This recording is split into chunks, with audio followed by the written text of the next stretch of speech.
Yeah, it should. Okay, cool. I'm gonna go. Yeah, as long as you connected, it should go live.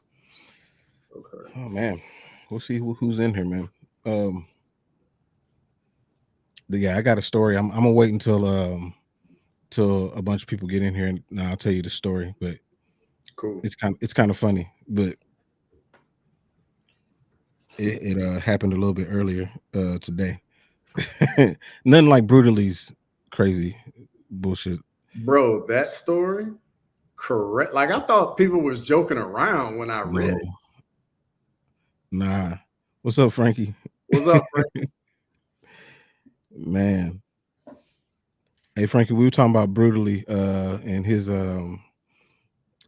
I mean, I can't really call it a fight because from what he said, it sounded like he was just a I don't know, a punching bag, really. Yeah, like he just said he just ate a couple punches. I was like, dang, bro. I was like, you didn't do nothing back. You didn't learn nothing from everything we've been watching. For real. Dang, it's crazy.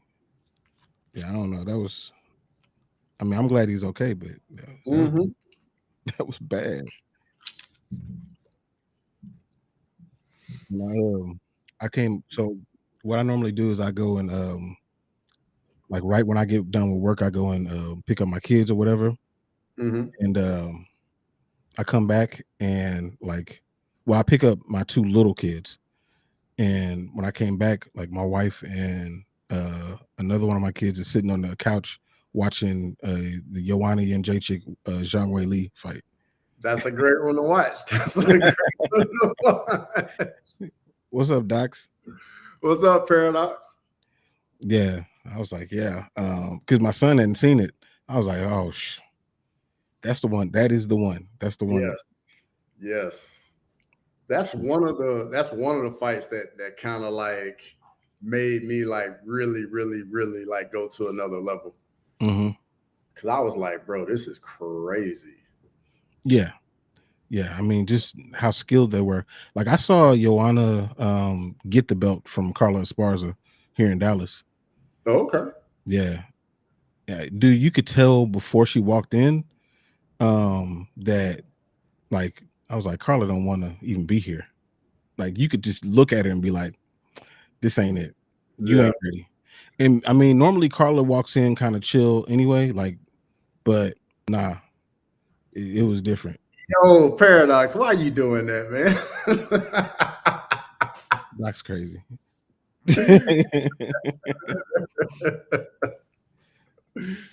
Nah, uh, nah. yo, it's funny. Me and It's Frankie funny. are brothers, man. It's there's no replacing.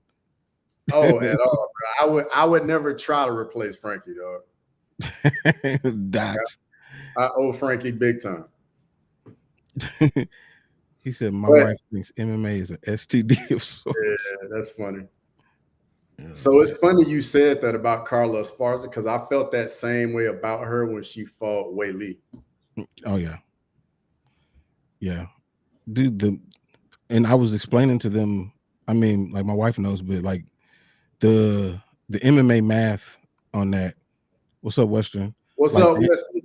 the MMA math on that is so wild. So you got Rose Namajunas is beaten Zhang Wei Li twice, Yep, beat Joanna Jędrzejczyk twice, yep, but lost to Carla Esparza twice. twice. Yep, Carla Esparza lost to both of them in yep, terrible fashion. yep. Like that is literally the definition of Bad MMA math.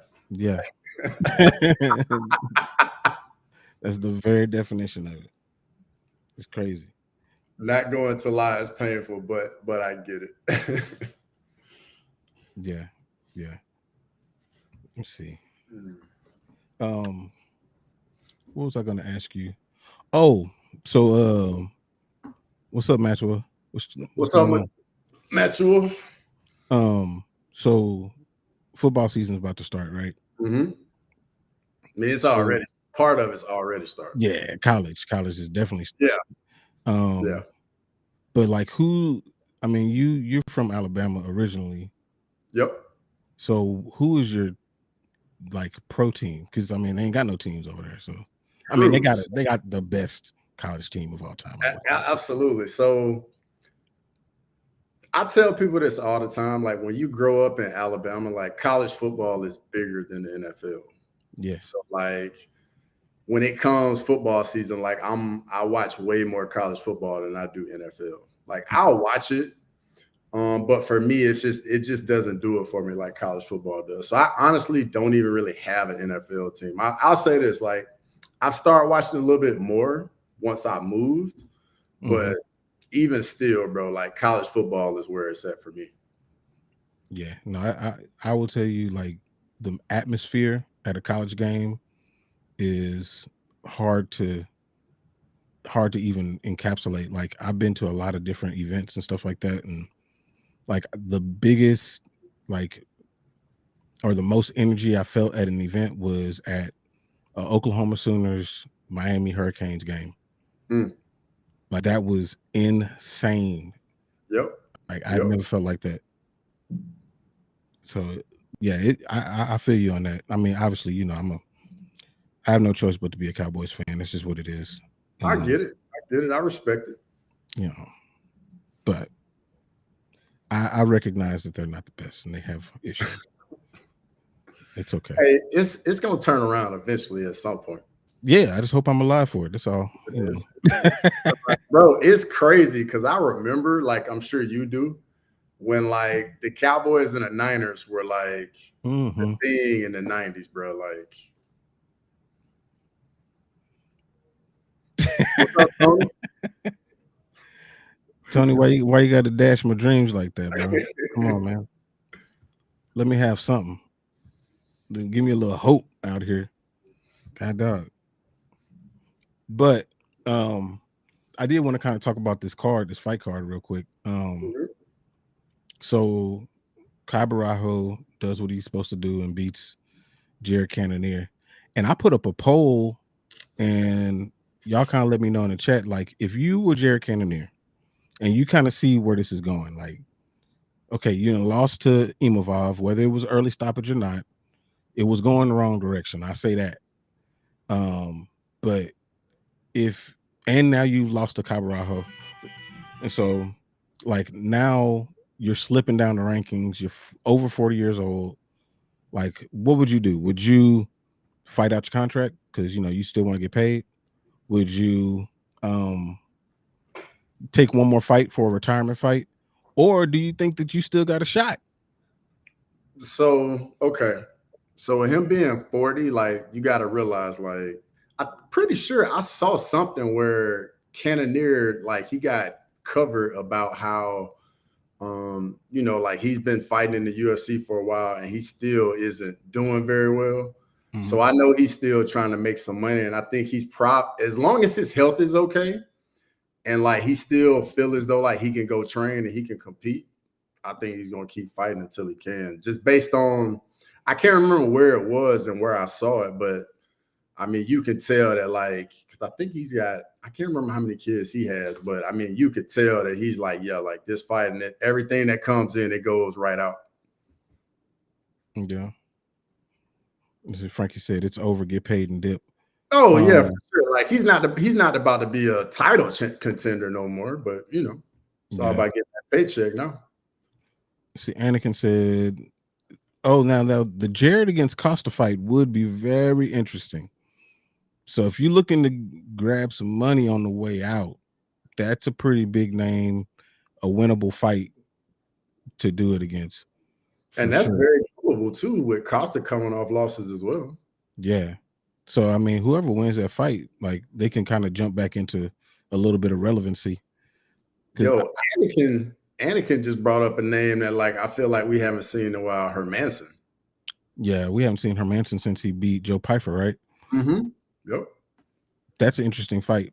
That would be an interesting, like the third fight on a numbered card.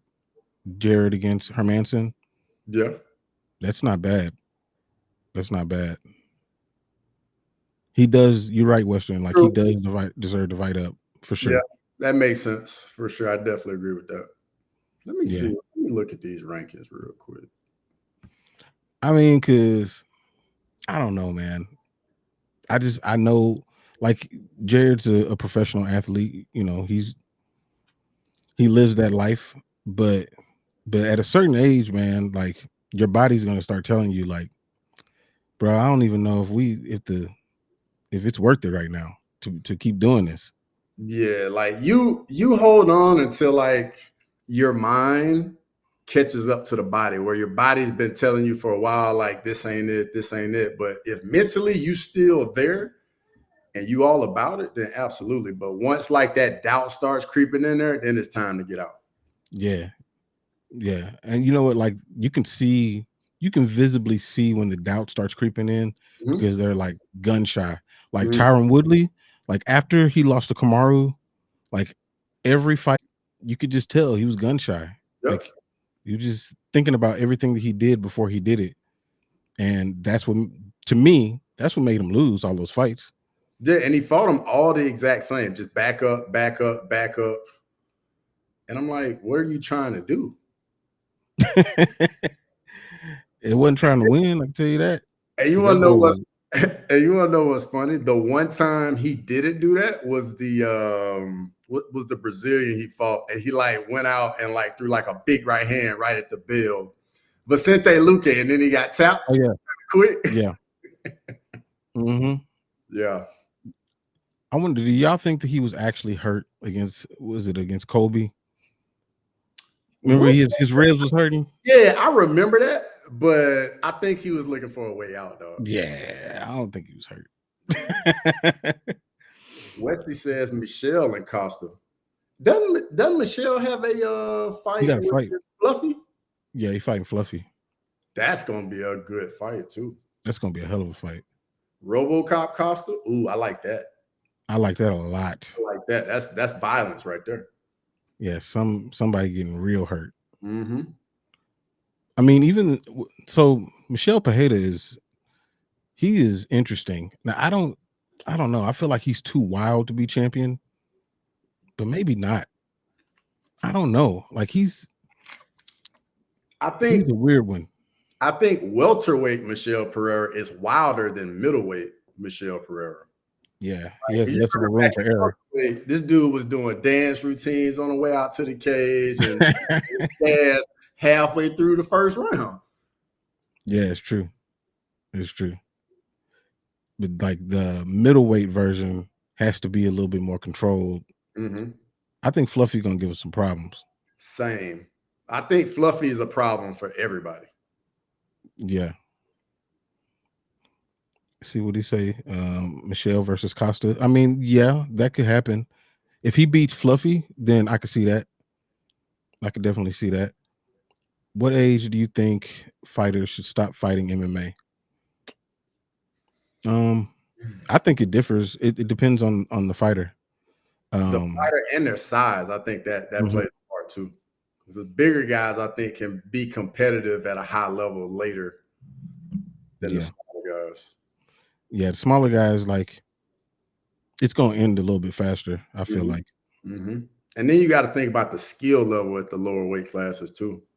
Yeah, Because once a little bit of your athleticism goes, it's a wrap. yeah, and it looks so different. Like if you just are a half a second slower than you were, like it looks so different. Mm-hmm. It looks so different, and you're in there getting, you're starting to look like Tony. Yep. Oh, Michelle is fighting Fluffy Anthony Hernandez. Who wins, Fluffy or Barajo? Yeah, that's 13 versus 14. I mean, you know, Yeah, that makes sense. yeah. Fluffy should be ranked a little bit higher. I think. I definitely think so too. Ooh, Paradox says Fluffy Calbarallo. Ooh, Um, the Cal Barajo that I just saw, I think he beats Fluffy. yeah. Bro, I think that's a war, dog. But I wasn't even that. I was high on Fluffy, but not as high as I am now. Frankie got me high on him, just telling me, like repeatedly telling me how good he was. I was like, man, let me go back and look. Man, what did I miss? Mm-hmm. But no, he is that good. He really is. What he did to my boy Roman Kopylov, Yes, that was impressive. That was That's the impressive. one that messed me up. Yeah. I picked Kopylov in that too. Yeah. Yeah. That Kopylov head kick the fight before, I was like, ooh. Yeah, that was bad. That was real bad. So I like Fluffy, but I feel like people are overhyping him a bit too much. Mm, I don't know. I mean, I don't. How are people overhyping him too much? I wonder. What's up, Lazy Bed? What's up, Um, if like Fluffy striking just isn't good enough, he's just a Chad with cardio and heart. Now his striking is coming along, but it's not top tier yet to kind of match his grappling game. But his grappling game is so conclusive, like it's so dangerous Mm-hmm. that it makes his striking even better. Like it's almost not to say that he's like or fights like Habib, but the same philosophy of Habib's grappling is so good it makes his striking better is the same thought process for him. Yeah, for me, man, Fluffy, I think what else like makes him so tough to deal with is his pressure, dude. Like, Mm-hmm. because that's really how he broke Kopylov, just that pressure, just being on him, not giving him any airspace. And I feel like it's crazy to think about that. That style is still so much a problem for so many guys to deal with. Yeah. You see his comment. Want to be beast mode clown, and then I realized who I was looking at. Love to see this kind. I'm a wannabe beast mode. That's a good one, Tom. You saw people saying that Fluffy beats DDP. Nah, I don't know about all that. Yeah, I don't know about that. I don't know about that. That might be a bit too much. At what point were you a believer in DDP? Um, Did it take the Izzy fight? no, like I believed in DDP when I saw him come out in the 4th round against Sean Strickland. That's when I started to believe. Okay. Because like for me, the only issue that I saw with him, like, yeah, he's awkward and he's weird and all that, but it works for him. My whole thing has always been his cardio. Yeah. Like, is his cardio going to hold up? And I know he got the deviated septum fixed or whatever, but Mm-hmm. I was like, that's not the end all be all for him. Like, I'm curious if he's gonna be able to, put in work in the championship rounds. And when he did that against Sean, who obviously applies a lot of pressure with his 1-2s and 1-2 teep, like I was like, okay, this dude can win a lot of different ways now. So yeah. Westy says I have 2 streams going. What are we? Oh, that's impressive. Yeah, that's some new some new YouTube stuff right there. Let's see. Oh dang, I definitely do. Let's see how I can. Kopylov versus Share a Bullet. Kopylov would work Share a Bullet. Same. I think Sheriff Bullet's just waiting to get exposed. Yeah, it's gonna be him just laying on the floor trying to figure out how to get up and he can't get up. Yeah, like did you see the rumor of on Twitter today? It was saying how like they're talking about I think it's Armin Petrosian versus Shaw. Yeah. I think he'll get exposed in that. Yeah, I think Petrosian gonna work him. Mm-hmm. Yeah.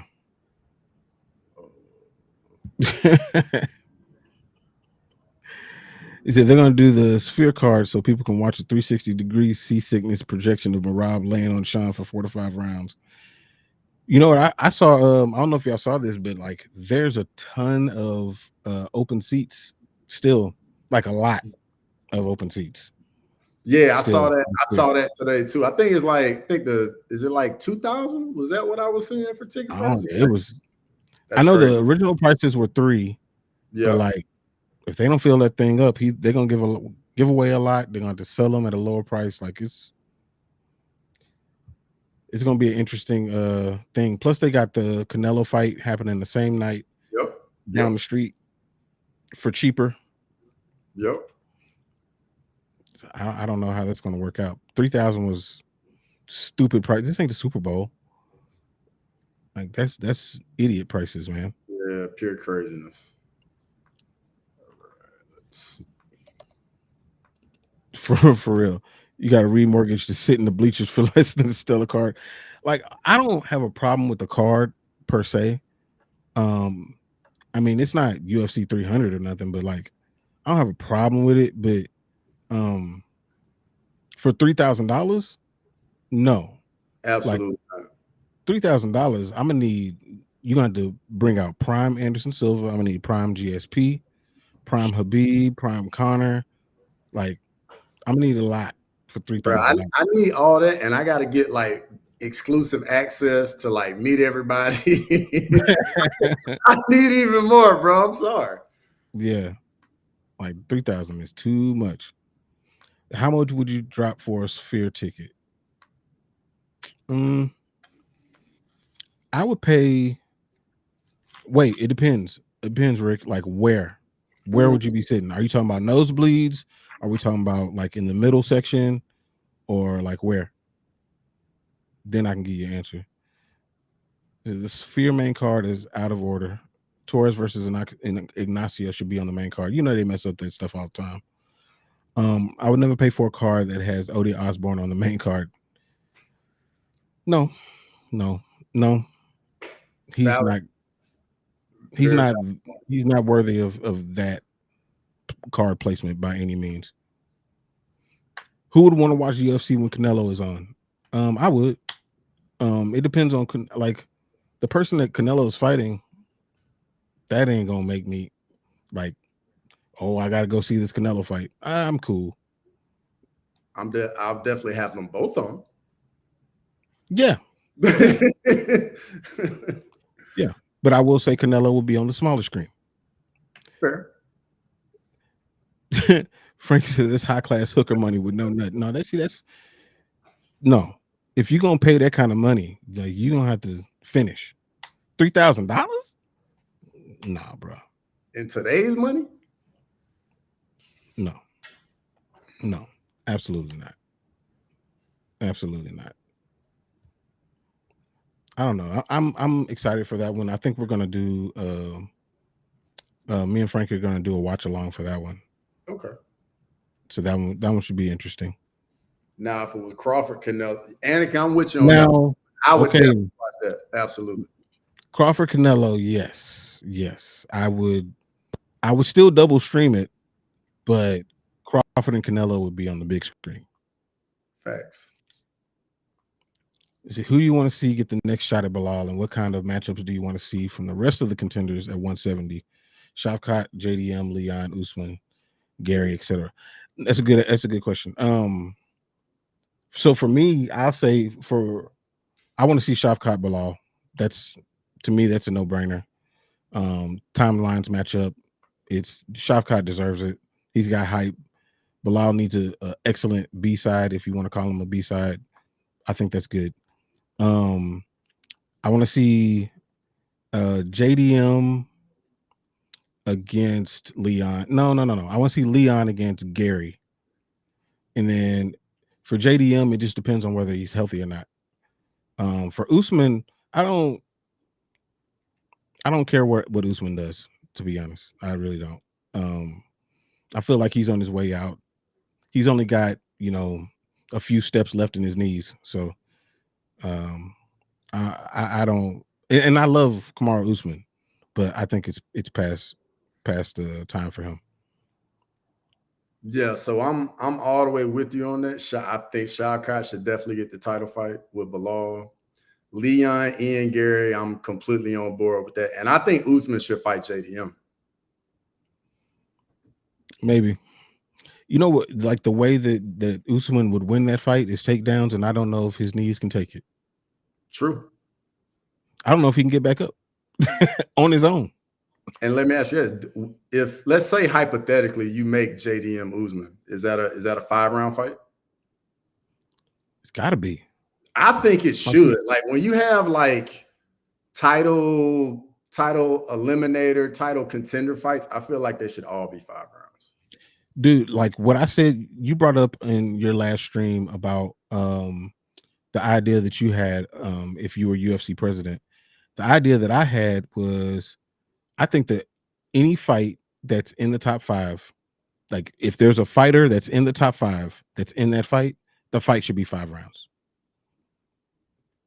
Like they had to figure out how to do it, whether it's the co-main or whatever. I mean, and they should be fighting that high on the card. If they're, somebody's a top 5 fighter, it should be 5 rounds. Yeah, I like that too. See, he said with the sphere, the levels don't matter as much. 100 is the worst though because obstructive views. It's really all about being in the center rather than the sides. That's interesting. Like I don't think I've even seen anything that really kind of details how the sphere looks inside. I've seen like little clips, but like I want to see. Hopefully, they're making like a behind the scenes of it or something. I'm really interested to see like the inner makings of what that sphere is like because that's crazy. Something that I thought about when it came to this is, it's like an amphitheater, right? Yeah. So where they're fighting it, I'm just curious what like the audio would be like, because I feel like you're probably going to be able to hear if you're a fan, you're going to be able to hear like maybe not quite the apex, because everything in there is built to like push the sound directly to you. You know what I mean? Mm-hmm. That's true. That's true. I don't know. I'm really curious how they're gonna make that thing work. Perfect Speller, you got the dopest name. I love that. See, Frankie said Leon and Gary, Shafkat Bilal, JDM and Usman, Kobe shot out of a cannon. Yeah, I'm done with Kobe. Done with Kobe. Anakin said Kobe versus Magny. I don't know. I don't even know who's gonna win that fight. Kobe versus Magny. That fight, both of them look like trash right now. I mean, as they should at this age, I guess. But man, I don't know. Does Kobe just look like he didn't even want to fight? Like he don't do this no more. Yeah, I don't like that. Didn't even look like Kobe in the Leon fight at all.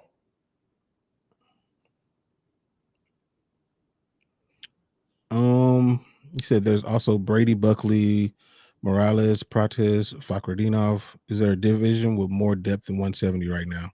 Yes, there is. Yes, there is. Yes, there is. What's that division for you? For me, it's middleweight. Bro, I was thinking the exact same thing. I've been saying this for probably about like a couple months now, that middleweight is going to be like the division in 2025. Yeah. Middleweight, because I still think the bantamweight's the best division, but I think the middleweight is the deepest division, at least right now. It's subject to change, but middleweight, I mean, a few people that we talked about aren't even ranked. Yeah. Like Kopylov, is RoboCop ranked? I don't even think he's ranked. Oh, RoboCop ain't ranked. Shara Bullet is not ranked. Like, there's a lot of fighters that are not ranked that are really, really good. Yeah. Yep, Frankie. Kobe was making excuses that he was injured in the fight with Leon. Yeah, he was hurt. His feelings were hurt. That's it. That man wasn't hurt. He sucks. That's all it is. Yeah. He's garbage. He used to be one of the best. I mean, historically, I think that he is up there with, top 5 to 7 welterweights of all time. I think he's that good, but not anymore. See, do you think Adesanya is washed and done now or will come back? I'll let you take that one. So I'm gonna get this out the way. I'm not an Adesanya guy. I don't think he's washed. Like I don't think he looked as good as I was expecting in the DDB fight, but he did not look bad. Like I think he looked, let's say in the Pereira fights, Adesanya was at a 10. I think in the DDP fight, he was at like a 8.5. Yeah. Like still elite, but just not like on the cutting edge of like where he was like a year ago, 2 years ago. Yeah, no, I agree with that. I think that I mean, I think that he did some really good things. There were points in the fight where he looked tired, and I don't know, it was weird, but he was still moving forward because he knew the game plan. But I don't think he's washed by any means. Um, but I don't think he has the right tools to be able to beat DDP. Yeah. It just because the one thing that he's missing is a threat on the ground. Hold up, let me see. Appreciate that, Tom. Um, Anakin said, "I think Izzy can win against an up and comer. He can beat a lot of up and comers. He can beat a lot of people in the top 5." Yep. Yep. Western said the bantamweights are all gay. That's not true. There might be some, but it's not true. Not all of them. Oh, Walter Polk Jr. Speaking of injuries, Poton said Izzy looked like he may have been injured. Izzy leaned into the comment, any meeting on that bone? No. I don't think so. I'm not putting anything in that either. Just because like the man was off for a year. So even if he had like a major injury, that's long enough time to come back from it. Yeah, nah, I'm not buying it. I'm not buying it. And I think that's Alex Pajeda he's just a nice guy. Mm-hmm. And I think that he respects Izzy, and I think that he was trying to help him save face. But nah, I ain't buying it. I ain't buying it at all. DDP does that though. The constant forward pressure is what makes him so tough to deal with. That's true. Yep. That's absolutely true. Yep. Let's see, Kevin Lee's gonna come out of retirement and make a run soon. To man, Kevin Lee. Once he got that head tattoo, it was over. That head tattoo is so dumb. That is one of the dumbest tattoos. And I've seen some dumb ones. We saw Dan Hooker. We've seen Jamal Hill's hamburger hands, his hamburger helper hands. Bro, what is that tattoo on Jamal Hill, bro? That's his gym. Like if you look at his stuff, like his gym has that on the wall. I'm like, dang, you didn't have to mimic that one. And I like Jamal Hill just because he reminds me of people that I know. Mm-hmm. But that tattoo ain't it. Yeah. Yeah. That ain't it. Yeah.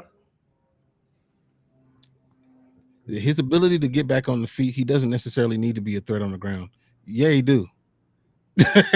He can get up. He can get up.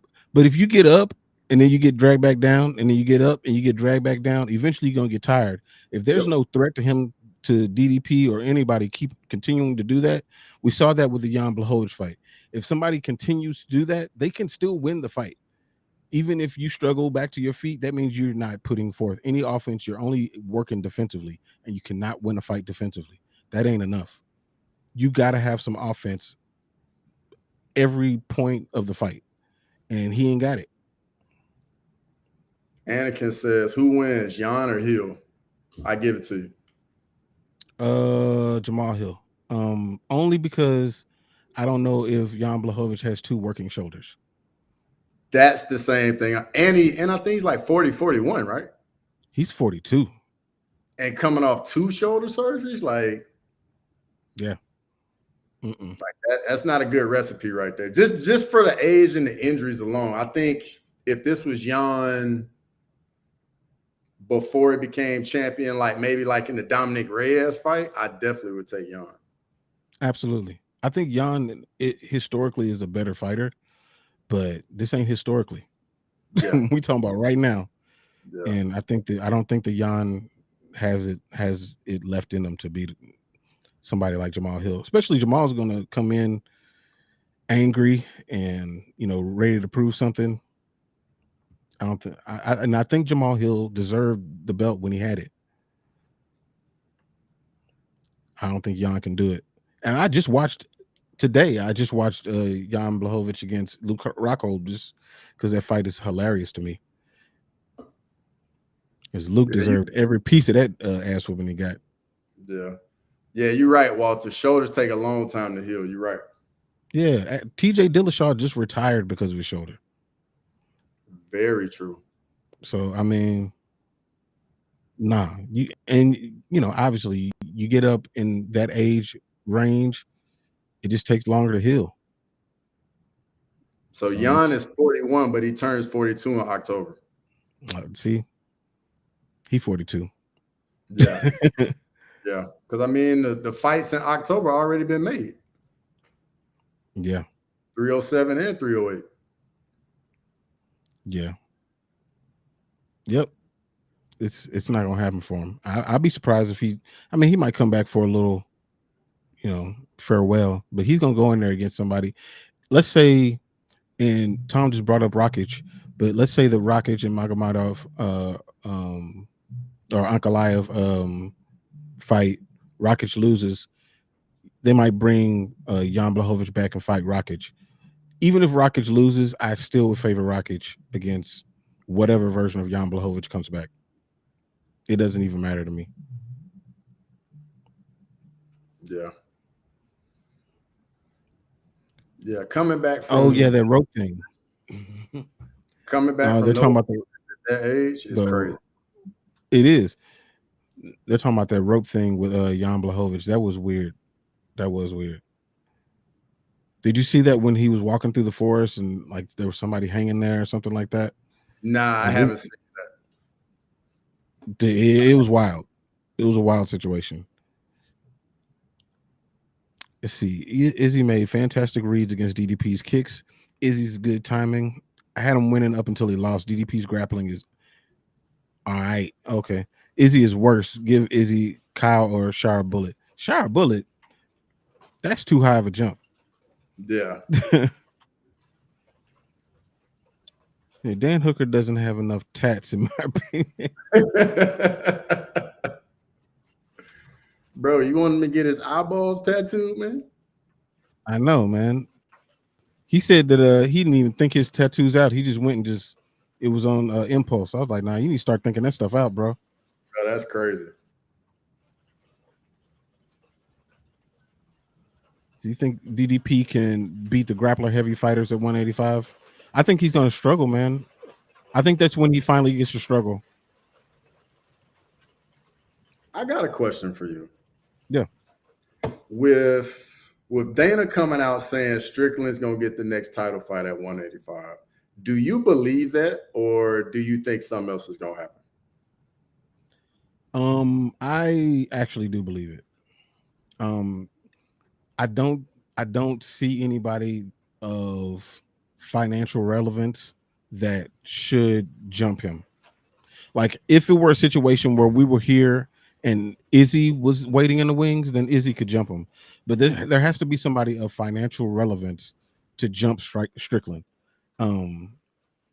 Because Strickland does deserve the shot. I think there's one guy. Hamzat. Bro, if he beats I'm saying hypothetically, like he goes out there and mauls Whitaker. Yeah, he's gonna have to maul him. If he mauls him, if he beats Whitaker in the first round, yeah, then we have a conversation. Then we might have a conversation. But I will say that the UFC, I think that they are still tentative on having Hamzat be champion because of his limitations on where he can fight. True, but there's a caveat to that. You got to remember, there's 2 cards that go to Abu Dhabi now, and there's another card that goes to Saudi Arabia. So that's 3 Middle Eastern cards a year now. True. It's possible. It's possible. I'm curious if he can fight in South Africa. And if he can fight in Australia. Because if he can fight in those places, then they don't ever need to bring him back. True. It's possible. How does the tattoo economy work in MMA? Are they getting them for free because the artists are friends? Fans work out of the games. I don't know, dude. Like, it depends on like there's certain people whose tattoos look amazing. Like, there's a lot of Brazilian fighters whose tattoos look insanely good. Like Charles Oliveira's family tattoos on his chest look amazing. Jessica Andrade's tattoo on her shoulder with the Indian headdress, or Native American headdress. Like that looks amazing. Like, but by the same token, you got that, and then you got Dan Hooker's tattoos. You got Jamal Hill's tattoos. You got Diego Lopez's tattoos. Like, what's up, Shell? Appreciate it, Frankie. Let's see. No Chill says Sean has never did what Hamzat does to anyone in his entire career. That's true. Yep. That's true. But how long ago was that Hamzat did that? Valid point. Valid. What's up, DAJ? DJ AJJ. It's a lot of AJs. Mad Cracker Lonography. Prediction for Fluffy. Man.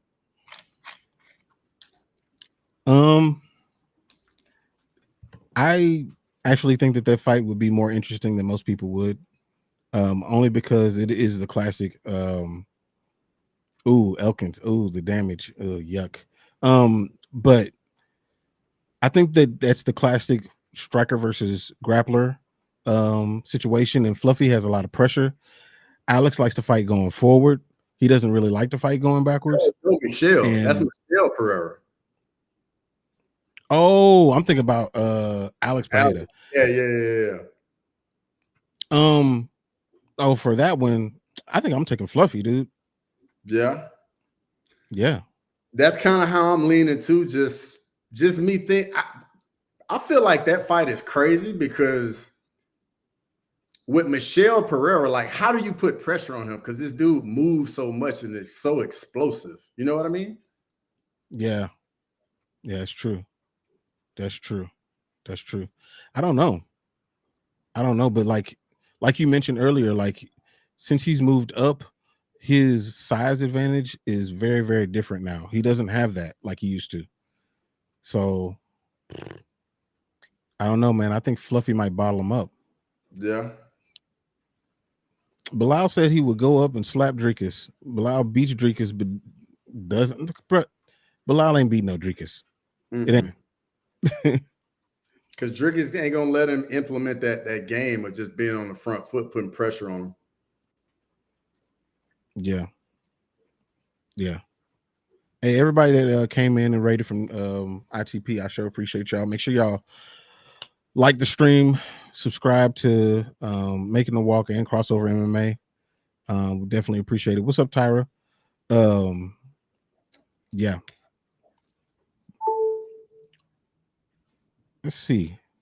Do you think 2 wins at 185 over welterweight and Whitaker is really worthy of a title shot for Hamzat, especially considering he's proven himself unreliable and can't fight in most countries on earth? I mean, it's a great point. And all of that's valid. But beating Robert Whitaker does help you quite a bit, especially if he beats him in impressive fashion. I think a lot of it's going to have to do with how he beats him. If he beats him, you can't just squeak by on a decision. Like if he beats him the way he won against Gilbert, I don't think he gets a title shot. I think he has to fight another top 5 fighter. Gotcha. So to respond to Tom, I'll say this: the last person to beat Robert Whitaker got a title shot. True. DDP. And then on top of it, like Hamzat moves the needle. Like regardless, he's unreliable, may pull out of the fight. The fact remains, if the guy fights, like people are going to tune in and watch. True. And then on top of it, they've been wanting to get him in a title fight for a while now. Like they had it all, they had it all teed up for him at 279 against Diaz when he missed weight. He beats that, and he's fighting for the welterweight title. Yep. Yeah, if things fell right for him, he could have already been challenging for champ status. They liked him that much. But he got too much shit going on. He can't stay healthy. Or break out in hives. Like, all the bad things happen to him. All of them. Hey, appreciate that, Mad Cracker. Yeah, we were just talking about that, about what Fluffy did to Kopylov. Yep. Yep. Like, I mean, he mauled him. Like, and I was definitely going for Kopylov. Like, I had a video, man, a while back that I did with my friend E. Spencer Kite. He writes for UFC.com, and Kopylov was a person that we talked about as far as like an up and comer that can make some noise in the division. So I was very, very on him. But Fluffy shut all that shit down. All Yeah, of it. I thought Kopylov's takedown defense was going to be better since he went and trained in Dagestan for a little while. Yeah.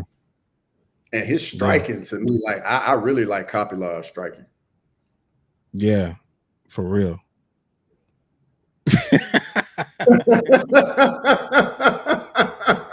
Bro, Tom, you're wild, bro. Tom, did you subscribe? Did you subscribe to both? Because you guys stick around, bro. For real, bro. We need you on more streams, dude. Yeah. That's not word. Oh no. Okay. Wings of Heart problems. Okay, this is interesting. He said, "I want Chris Curtis to shut Buckley's loud ass again, acting like he wasn't sitting outside the rankings for the longest time." It's true. It's true.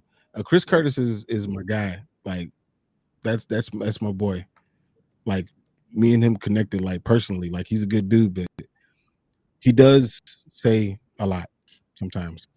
So I do think that would be interesting. But Buckley got, Wonder Boy in the brain, and he's trying to move up towards that belt. But Frankie, you were right. You did say Fluffy would drown him. That he would beat Kopylov. You're right about that for sure. But I was right when I said that Khalil Roundtree was going to get a title shot. You said that? I did say that. I said that. Yeah. Let me hold that rabbit's foot you got over there, bro. Nobody saw that coming, bruh. Like, the reason that I said it was because after the Anthony Smith fight, he mentioned it. He called him out, and I said, you know what? If things fall right, there's a lot of people in that top 5 area that the UFC don't really like that. True. So, and that him against Khalil will be a striking fight. It's gonna be on the feet. So I was like, I can see it. I could definitely see it, and I think it's gonna happen. I think Islam getting hurt and not being able to fight in Abu Dhabi and forcing the UFC to move Ilya Max to Abu Dhabi and then 307 kind of being like open. I think that had so much to do with it. It did. It really did, because they could not do 307 and have god dang Raquel Pennington against Juliana Pena. Yeah. Oh. Yeah. Yuck. I do not like Juliana Pena. I don't like her. He did laugh at me when I said it too. Like, yeah, out loud. He laughed at me. But I was right.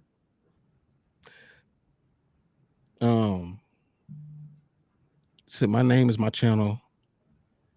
I roast. Oh, you okay? You roast PDF files from Catch a Predator. Oh, okay, I get it. Okay, we got to check out your channel. That is a very niche thing that you're doing there. Yeah. Like, I'm very interested. Mad Cracker Lornography. Y'all gotta go check him out. Sub to his channel. When he survives less than 60 seconds, I'll feel vindicated again. I mean, he might, but will the world explode if Khalil knocks out Alex Pereira? Bro, don't put that out there, dog. Don't put that out there, bro. I know Alex is your boy. Don't put that out there, dog. I hope it happens. I'll be honest. I hope it happens. Don't do that. I'm gonna tell you why I hope it happens. And Frankie can attest to this. I love the chaos.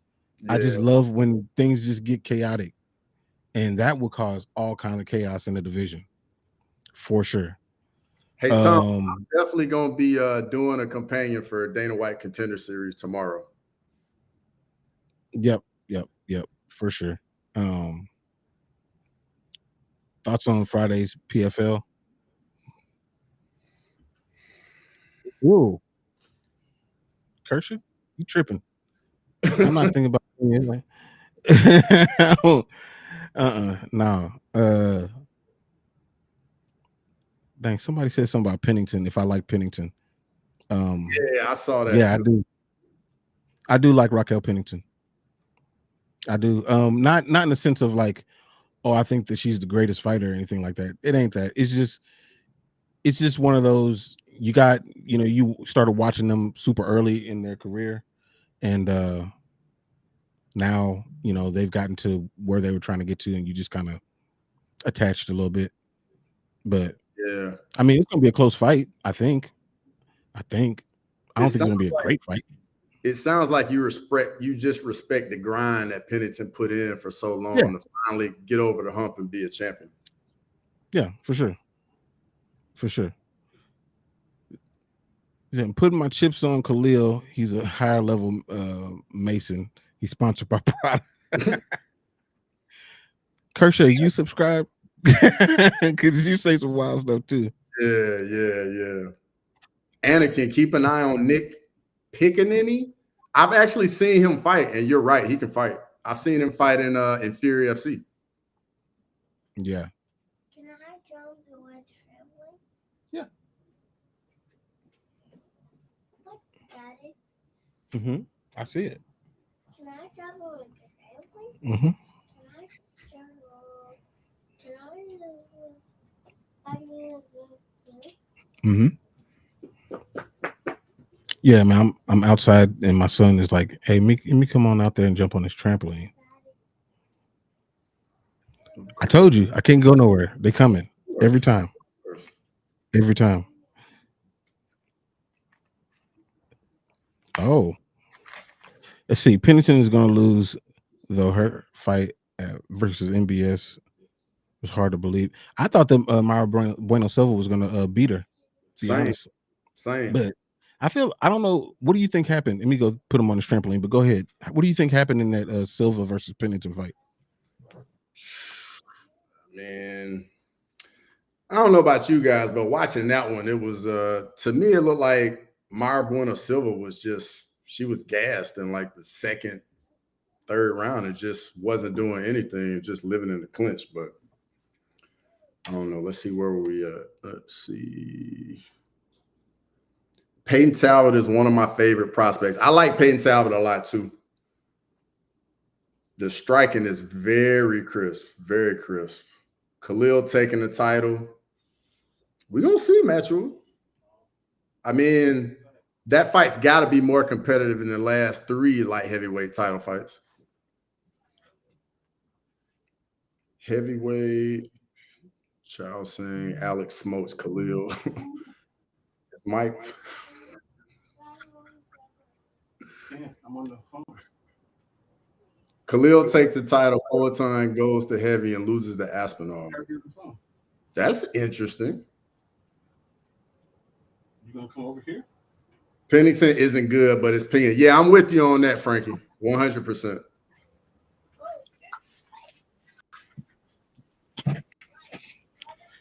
Top of losing. Who knows? You better not.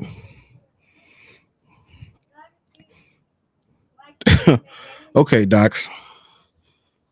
So Frankie, there's 4 women's MMA fighters that are good. Which 4? I'm not saying that there's 4 because I think that there's far more. I like women's MMA. I'm one of the few.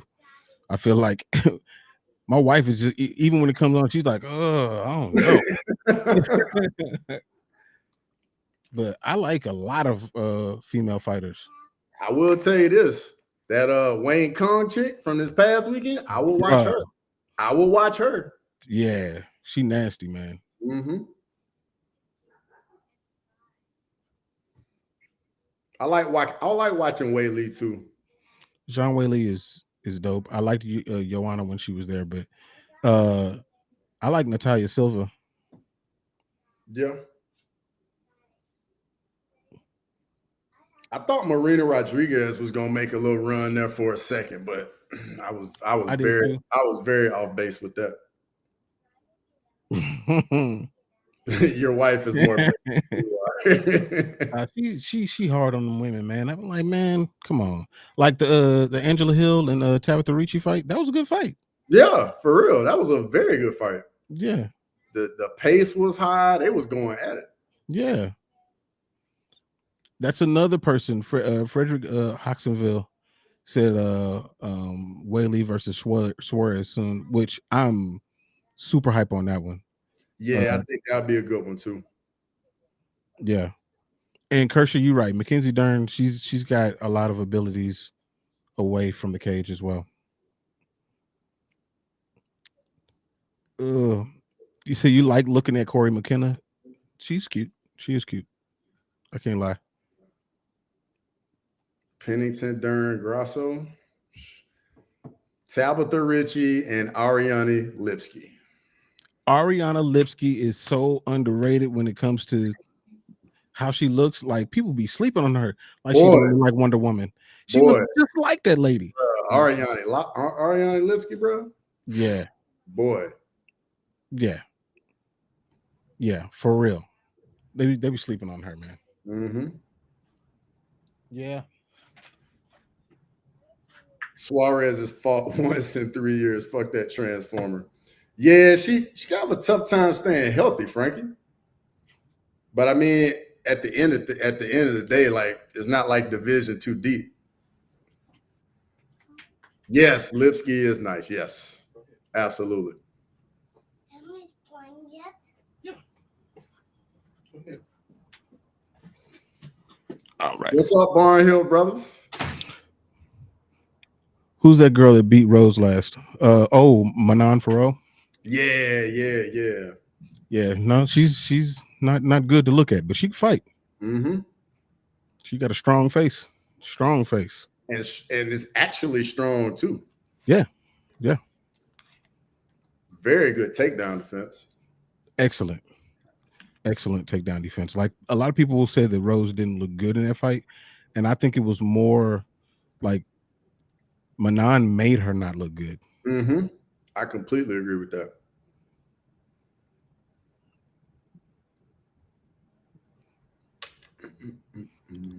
Oh, you're talking about Dakota, young Dakota. Is it Dechev? How do you say her last name? Decheva. I wasn't even gonna try to say it. I just say Dakota, but she is fighting trash. She don't count. Hey, everybody, whoever's in here, if y'all have not subscribed to Fight Night Frankie, that's my partner in crime. We put out a lot of content, and so if you haven't done so, make sure y'all jump over there and sub to him. Make sure you sub to Crossover MMA. He puts out a ton of content, a ton of good stuff, great takes, and then also, since you're here, you definitely subscribe to Making the Walk as well. For sure. What other female fighters do I like? There's a lot of female fighters that I like just because of the fact that I watched them for a long time and I just kind of got attached. I like Jessica Andrade as well. Watched her for a long time. And I actually hope she loses against Natalia Silva. Hopefully Natalia Silva's speed is gonna make it hard for her. Talia Santos. Whew, she beat Shevchenko. She did. I think she won. For sure. Oh, Doc said that you're gonna take over. I'm gonna take over. Oh no, I ain't gonna take over for Frankie. I got respect, man. Frankie, my guy. Do you think if Kayla Harrison becomes champion, Nunes comes back? Because I saw on DC and Shell's little show they were talking about that. Nah, I don't think so. I mean, like, honestly, what would be the benefit? Like, sure, it's a a decent fight, but I mean, she beats her, and then what? She gets back a belt that she already had. I mean, and then she what? she can't go no higher in the GOAT conversation. I mean, it's her and everybody else. So True. But I also think that Kayla Harrison can motivate Amanda Nunes to train and come back for a fight. I don't think anybody else can do that. maybe. But I don't know. I think that I think the cooler heads will prevent that. I don't think that she wants to do that. But maybe she does. I mean, she left the gate wide open Mm-hmm. in the interviews that she did afterwards. So Doc said you'll only be second to him. Hey, that's such a paradox comment, by the way. It is. It is. Yeah, she did say she would, Frederick. But I don't believe her. I think she's chilling. I think she's happy. Kershaw said, I don't know why people don't like women's MMA so much. They go hard as fuck.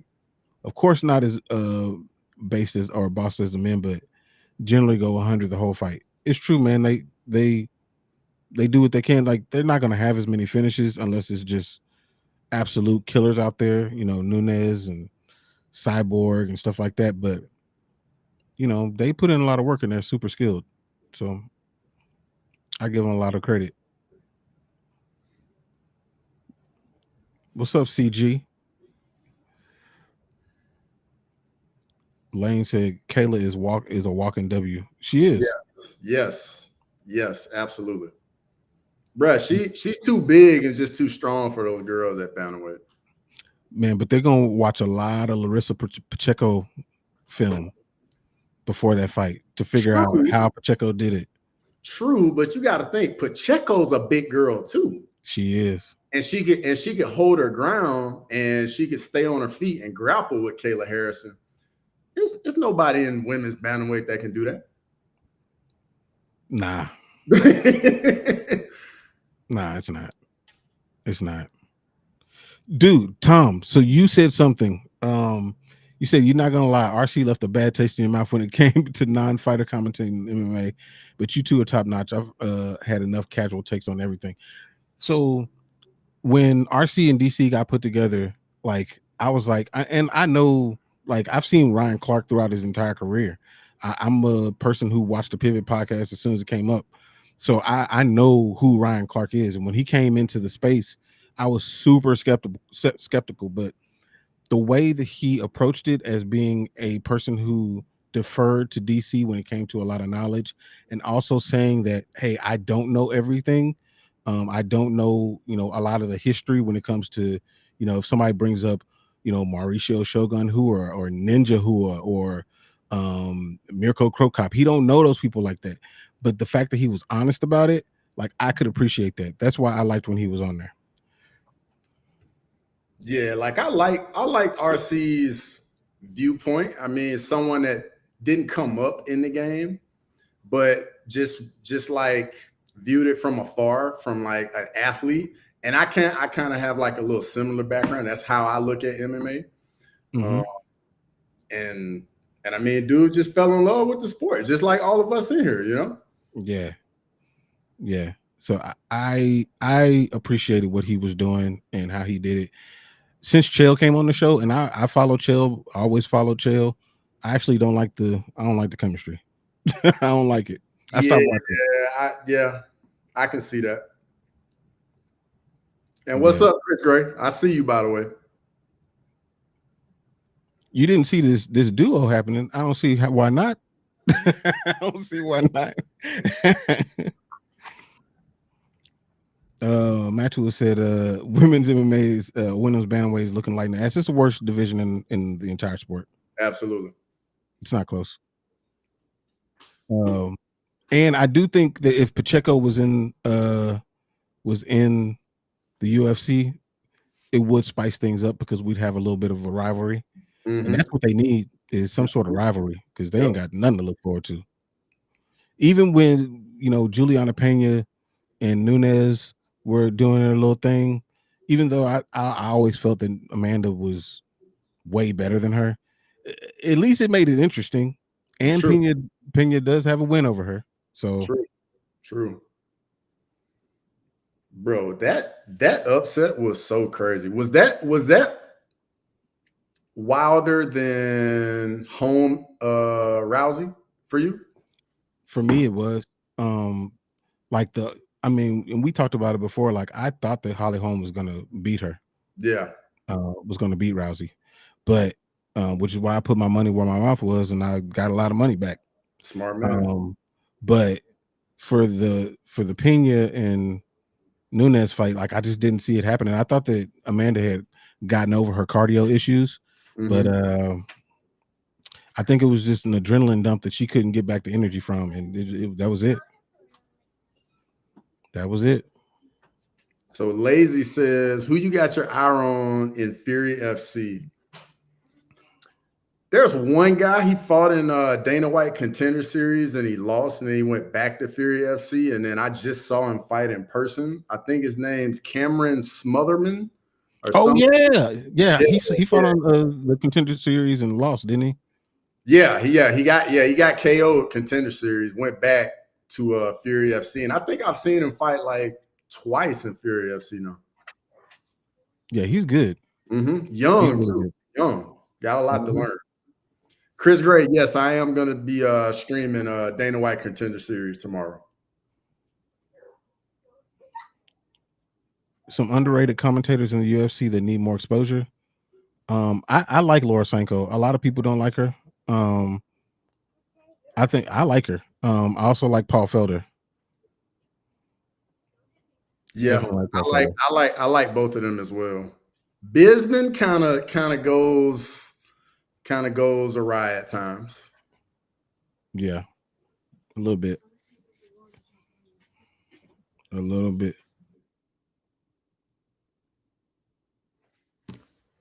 Let's see. Oh, you got to get your alarm game up, CG. You can't be sleeping through your alarms, bro. That's like one of my worst fears. What, sleeping through your alarm? Yeah, man, it's a real thing, like legit fear. Like I'm one of those people. I set like a bunch of them, like 5-10 minutes from one another. See, my wife does that, and so like, I set one alarm, and I get my ass up. Yeah, give me a second. I'll be right back. Yeah. Let's see. Match with Laura. Laura is dope for sure. Absolutely, man. I think she is at least. Frankie said Pena, and after watching her highlights, who could blame her? Yeah. Um, Laura is top 3, and that's saying something about the state of UFC commentary now. Um, you know what? You know how you can learn to appreciate UFC commentary is go and watch other organizations commentary. Mm-hmm. Then Mm-hmm. come back to the UFC, and then you'll be like, you know what? They're not that bad. They're not that bad. I watched Brave over the weekend, Mm-hmm. and bruh, nah, that is definitely not it. No, Their commentary was trash. dude, I'm gonna tell you something I'll be watching sometimes is Brazil has this channel called like the Combat Channel, Uh-huh. and it's like just fights 24 hours a day, dog. And Dang. like I'll put it on and just mute the Portuguese and just be watching the fights. Have you somebody from that channel like make their way to the UFC? Not I haven't, but the thing is, like, they'll show like one championship, UFC, like they show a lot of different things. It's interesting. Yeah, no, I can probably find it on my little Fire Stick. Mm-hmm. I don't know how everybody doesn't have one of those. Yeah, it should. Everybody Mhm. should. Yep. Um. Oh, Matt Cracker said he likes Bisping. Bisping is okay. He's okay. I don't know. He's definitely very corporate now. I liked him when he was a little more of a loose cannon. So I wish they would call Paul and Bisping by their nicknames. The Irish Dragon is too long. Lane, that's it. That's it, Lane. Yeah, Combate. Okay, yeah. Combate that's Global. it right there, bro. Okay. Yeah, no, I'm familiar with that. I just haven't watched it like that. But I'm familiar with it. I need to check that out for sure. Yeah, it's legit. Did you see what Tom said? Tom said thoughts on Laura commentating and also being a ring card girl between rounds. You know what? Fiscally, that's actually a great idea because that's saving one salary. That's saving, a head count. So from HR standpoint, I think they would be all in favor of it. That sounds like double champ status to me. That's champ. That's champ. Mm-hmm.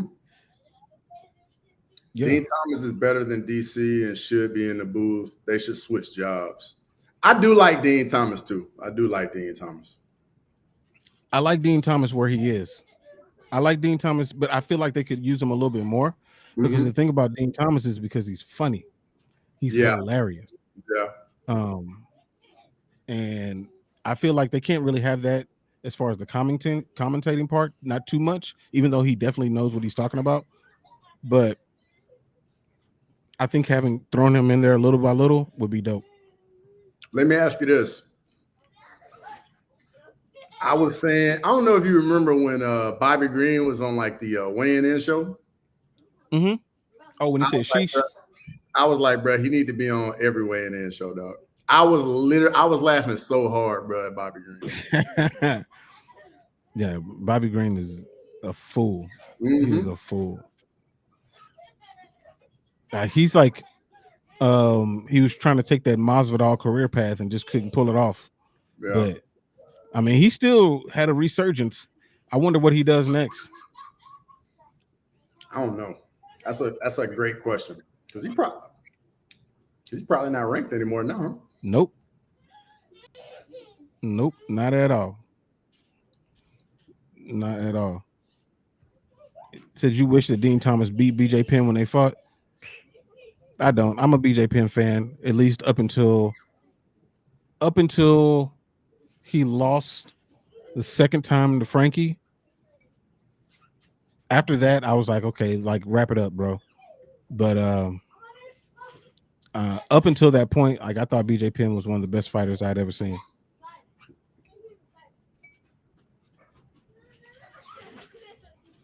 Bobby is a liability, laughing out loud. Yes, he is, and that's why he's must-see TV. It is. It's true. It's true. I mean, bro, it's the UFC. We need liabilities on to be viewed. Mm-hmm. Yeah. I mean, Conor was a liability every time he touched the microphone. You know what he was going to say. True. Walter said, Bobby Green, rest in peace. Yeah, Jalen Turner took everything he had, dog. Yeah, that might have been it for him, man. Mm-hmm. I mean, he beat Jim Miller, but Jim Miller's, he fought at 100, 200, and 300. That makes you old. So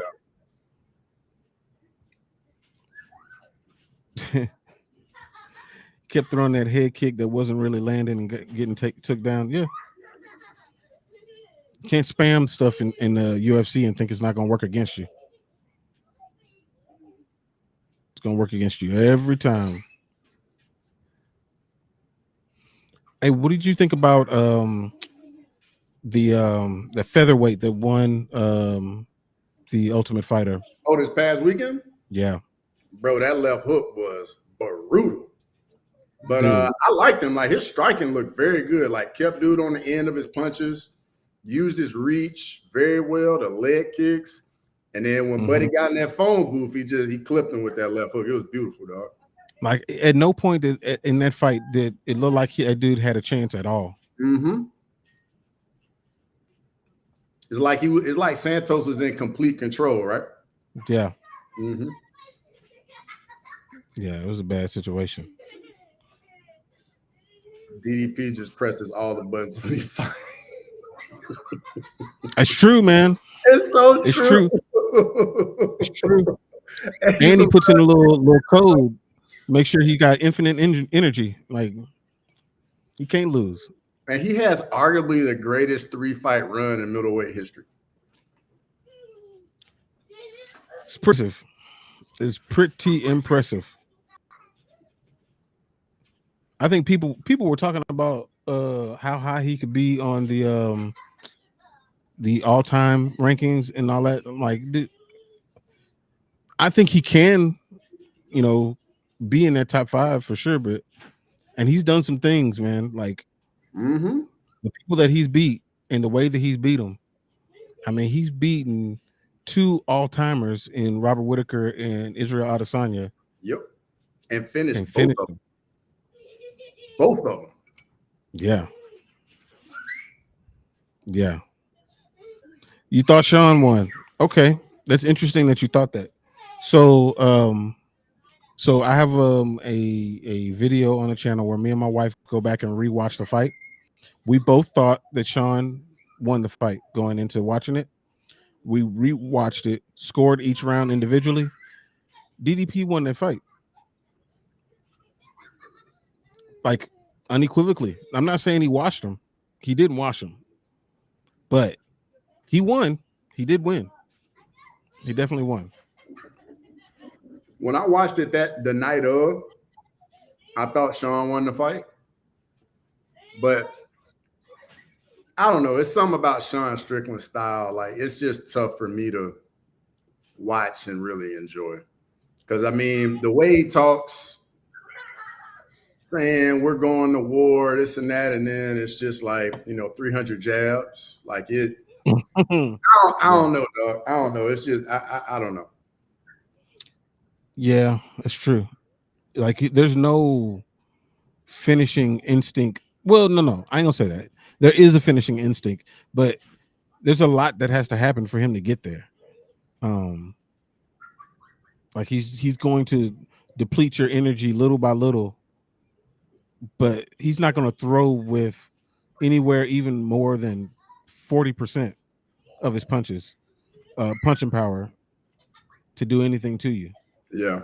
So it's like, you know, I don't know. He could have done a little bit more, but when they fight again, which I think should be next, depending on timing, depending on Hamzat, um, I think he has to do more. He has to hurt DDP. Mm-hmm. It's like low risk, low reward fighting. Yeah.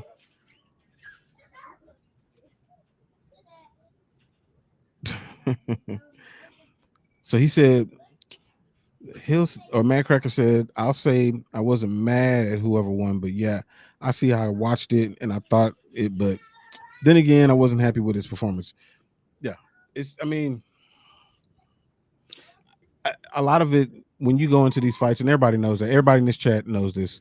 When you go into these fights and you have a person that you're leaning towards, you're going to look for every reason to give them a plus on the ledger in your mind when it comes to what they do in the round. You're just going to do it without even trying to do it. You're just going to. So when you go back and look at it and try to look at it without that bias, you have a clear depiction of how that fight went. And I was going into the fight and I wanted Sean to win. And afterwards I was like, dang, I think he got robbed. But then I watched it again. No, he didn't get robbed. Yeah, I'm kind of like that too. I had to figure that out, and it took the Sean O'Malley Peter Yan fight for me. So when I was watching it live, I was like, oh yeah, Yan got robbed. I'm not gonna say robbed, but he was on the wrong side of a decision in my opinion. Mm-hmm. But then I went back and watched it, like looking to see if Sean won the fight, and I was like, yeah, I can see how Sean would have got the decision. Yeah, because after that fight, I was going for Sean, O'Malley, but when watching it in real time, I was like, "Ooh, I don't know." I think, ooh, I was like, but I think Sean's gonna get the nod, just based on, some of the things that he did, and luckily he snuck away with it. Mm-hmm. But going back and watch it, I was like, "Oh man, Sean won that fight." Again, no washing. He did not wash him by any means. I just thought he won more rounds than Peter did.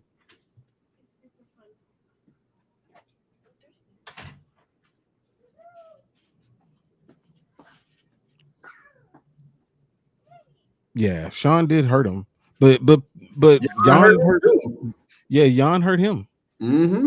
They hurt each other. They was both landing.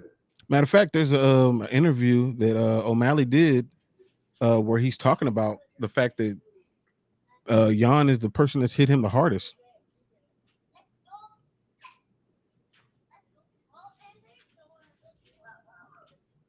That's the way it goes. Let's What's see been the second, again.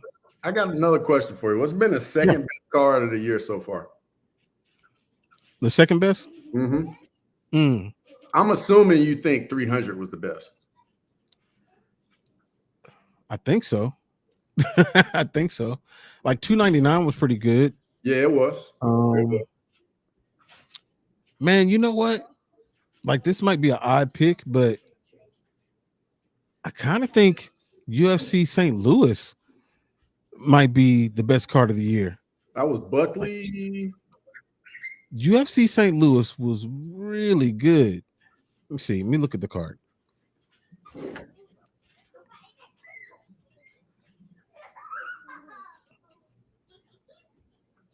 Yeah, that was Derek Lewis and Nascimento.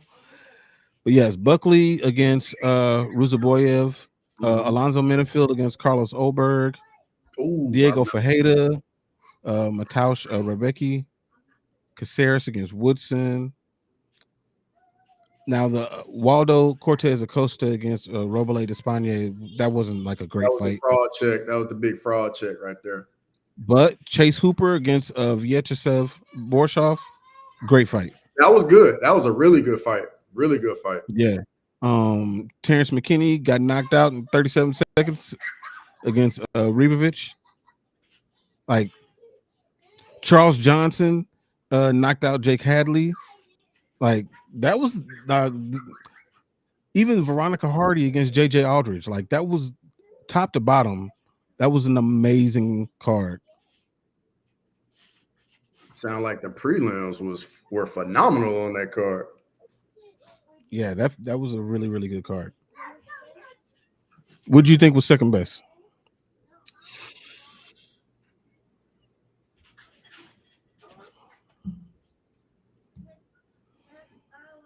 I probably would lean 299. 299 was solid. It was very, very solid. Very, very. Let me see who was on 299. That was O'Malley, Cheeto, Dustin, Didi, the French guy, Benoit Oh, Saint Benoit Denis. Saint Denis. Yep. Yeah. Peter Yan, Song Yadong, JDM, Gilbert Burns. Yep. Yeah, it was good. Curtis Blades against Almeida, which I loved it. I love seeing Johnson Almeida get knocked out. I'm not a fan at all. Do you think he should be at 205? I think you Yes. said actually. Yes.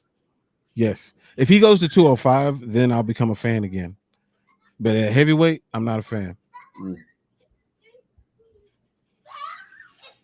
I'm not a fan at all. 299 was really solid. Really solid. Did 300 live up to the hype for you? It did.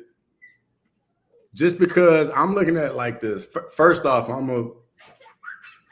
was very much looking forward to Alex Jamal Hill. I was very much looking forward to that. What was the other fight? 300. It was the Diego Lopez. Sodiq Yussef. That fight, that finish was good, and then the Rockets Yuri fight, bro. Oh yeah, that was really good. Fight was. I love that fight. Love that fight. Yeah, that was a great fight. That was a really good fight. There was just so much that went into that card, and it got hyped so much. That's really my only downfall with that card was just the amount of hype that he put behind it. Like I understood, that it was a seminal card, it was important, but I feel like, and this is what I was telling Frankie, was that what they should have done instead of saying this card is going to be the most amazing card that we've ever seen, What they should have been doing is celebrating the UFC. You know how Yeah. when the NFL reaches 100 years, they're like, we're going to celebrate the NFL, and they're going to bring up all these old, amazing things that have happened throughout those 100 years. I feel like they should have celebrated things that way. That Yeah. way, it wouldn't have been so much pressure on the card. Now, the card was amazing, Mm-hmm. but what if it wasn't? What if it was 10 straight decisions? I think the matchmaking knew what they were doing for 300. They made it work. They made it work. What's the best fight night card? For me, it was St. Louis. Fight night St. Louis was really good. I feel like it's been a few fight nights this year that I wasn't excited for, and then they like went above and beyond. Like the fights were amazing. Yeah. Yeah. I mean, it tends to be that way with fight nights. It's all about expectation. Mm-hmm. You got to set the expectations low and deliver high. Yep.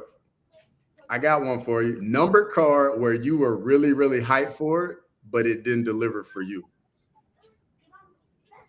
Oh man. Let me see. I gotta look at these. Let's see, 297. That was Sean and DDP. Yep. Um, let me look at that one. I wasn't hyped for that one. I mean, I was excited that it was happening, but it wasn't just like any card that has Brad Katona on it. Like, I'm not gonna be hyped. Yeah. I don't like Brad Katona. And then my friend Jillian was on that thing. I was hyped for her because I knew she was fighting Vienna. I knew she was gonna win that fight, but I wasn't that hyped for it. Let's see, 298.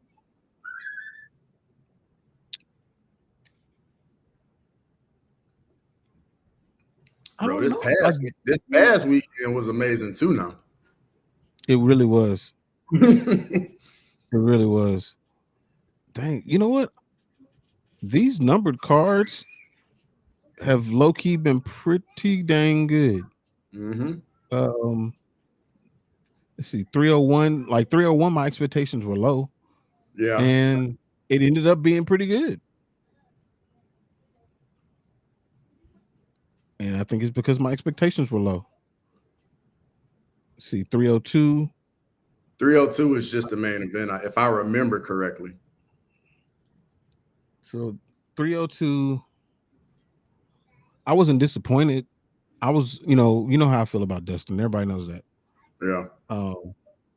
But I mean, I thought he was going to lose. But I mean, if you're going to lose, that's the way to do it.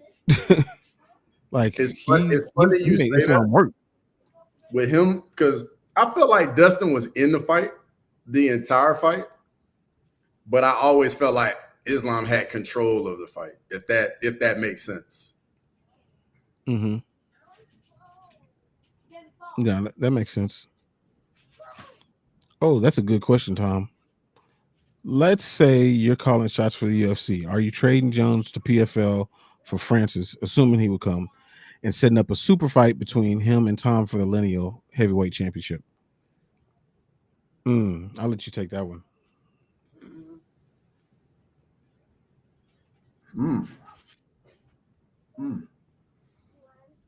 Bro, that's tough. That's tough. I would say I would trade for Francis just because I know I'm guaranteed to get more than one fight out of Francis. Whereas with John, you're getting 2 fights max. Max. Mm-hmm.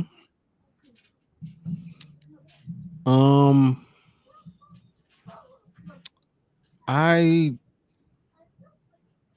don't know. I wouldn't trade John for Francis because I feel like when you trade him, it doesn't wipe out his history, but you've been doing all this glazing about he's the GOAT. You've been doing it for years and years and years. And then the person that you value the absolute most in the organization outside of Connor, and you trade him, like, I feel like you can't do it. You can't. Even if it's for Francis, even if it sets up a massive lineal championship fight between him and Tom. I feel like you can't do it. Not To to be fair, mention the UFC has gotten the raw end of trades because I think that they lost that Demetrius Johnson and yes, Tom or not Dan Askren. Ben Askren. Yeah, Yeah, that was bad, bro. That was bad. yeah. To be fair though, like you can't let Ngannou get out of the UFC at the same time. You can't let that happen. No, they messed that up. Oh yeah, They- they definitely messed it up. Yeah, they dropped the ball on that because anytime you have somebody that has an aura like that, because that's really what you're looking at with these fighters is the ones that are at the top of the game when it comes to drawing eyeballs to the UFC. Do they have an aura? You know, Conor McGregor, he has an aura. Yep. Whether he's lost or won, like he still has an aura. Francis has an aura. John has an aura. Alex has an aura. Like you're paying for that aura. Yep. But I feel like I don't know if like Tom does he have an aura? Like I feel like Tom is the best heavyweight in the world, hands down, no matter the organization. But I don't know if he has an aura. And I don't even know how to really strongly describe what that aura is, but I don't feel like Tom has it yet. I know exactly what you mean. And I think it's not his fault. I think it's because he hasn't been in there with somebody that puts that threat in our minds, the fans, of like, this is somebody that could finish Aspinall. Like, you know what I mean? Like, in order for you to go to that level, like you got to be in there with somebody that brings that type of stage to you, if that makes sense. Mm-hmm. Like I think Tom needs Jones, Francis, Alex, somebody. Like he has to be in there with somebody that's like that brings more eyeballs and the drama and the stakes. You know what I mean? Yeah. That's no, you nailed it. Like he needs to borrow that aura from somebody. Because like while I think he is virtually unbeatable at this point, he like when Mike Tyson was the heavyweight champion, like he was a dude where like you were scared of this dude. Like if this dude was on the street and I don't know if you remember, but like Jamie Foxx said he's like a loose pit bull. Like that don't have a leash on. Like there's fear. When Alex Pereira is, has that look in his eye where he's not really fucking around, like there's fear. And Tom just seems like a nice guy that you go grab a beer with, and yeah, you can knock people out, but of course, but I kind of fear. wish he had that nasty streak in him. Like I think that would do him so good if he had that nasty streak in him. And I think he's starting to get a little bit of it now that he's starting to talk about John and Stipe now. But I wish he had a little bit more of that nastiness to him. Yeah. And I think that's what he's missing is that nastiness. And if he gets that, then we're in business. It's just he has to become an A side, and I just don't see it. I don't see it right now. Yeah. Walter said, "Will Alex lose his aura if he learns English?" Yes, 100%. Yeah, he can't. He's learning English, but I'm like, don't speak it at all. At all. Don't speak. Of NOFC, what's up, bro? What's up, Leprechaun?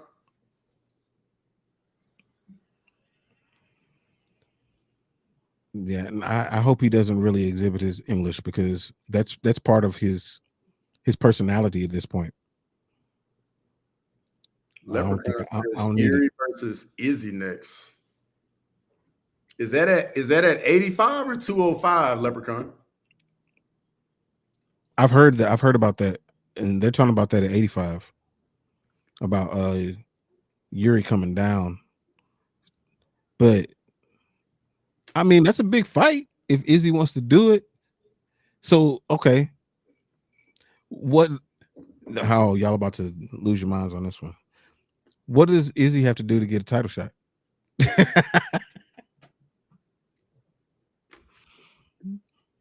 If Izzy wants a title shot, he need to go 205. He could definitely get a title shot at The 205. division is so shallow. The fight with him and Alex is a mega fight, of course. Storyline, everybody wants to see it. Alex would want it. Of course, Izzy would want it.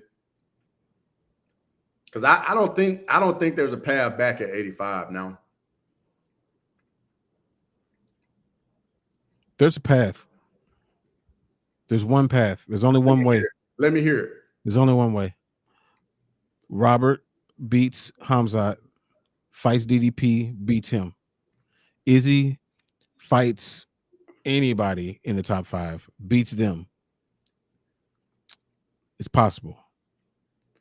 Now, I don't think that it'll be one of those situations where we're coming back, having a live chat, and we're talking about it, and everybody's in the chat talking about he don't deserve it, which would be fair. But I can see them doing it because when it comes down to it, it's a business.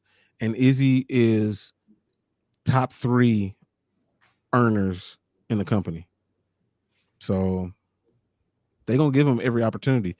Keep in mind, Uriah Faber got 4 title shots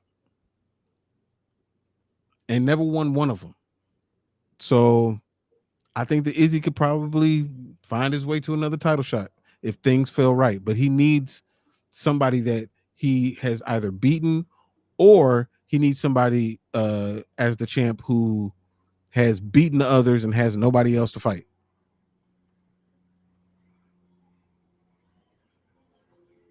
I mean, maybe if like Strickland gets the belt back too, you got that storyline there too. He would damn near need Izzy would damn near need Sean to call him out. Yeah, but I think Strickland might though. Maybe not now after he just lost again. But if he let's say he takes 2 more fights, wins both of those. Mm-hmm. Because if Yuri, let's say Yuri came down and let's say Izzy knocks him out. You know, Yuri comes down, he can't take a punch, and Izzy knocks him out. And then, he fights whomever else. Like, I can definitely see them talking us into allowing. I say allow. I guess not in our hands, but talking us into a title fight for Izzy again. I could definitely see it. Could definitely see. Dennis Bermudez was 0-3, 0-4 in title fights. Yeah, for sure. He was. Didn't work out for him either. I'm looking at middleweight. There's nobody for Izzy to fight though. Strickland's number 1, Izzy's 2, Whitaker's 3, Imavov's at 4, but he's got to fight. Cannonier's at 5, Vittori's at 6, Allen's fighting Imavov at 7, Costa, Hermanson, and Roman Delite. That's the top 10. There's nobody for him to fight. There's nobody. There's nobody there. Either he's already beat him, or it's not really even worth putting Izzy in there with him. Because for what? But these rankings are gonna change tomorrow though, because Borralho probably won't be in the top 5. Yeah. Yeah. So what do you think? Do you think if they put, let's say Strickland got an injury and DDP wants to go ahead and fight now, and they're like, okay, Kai, let me put you in there, and he gets a title shot. Obviously, DDP is going to be heavily favored. But how do you think that fight goes?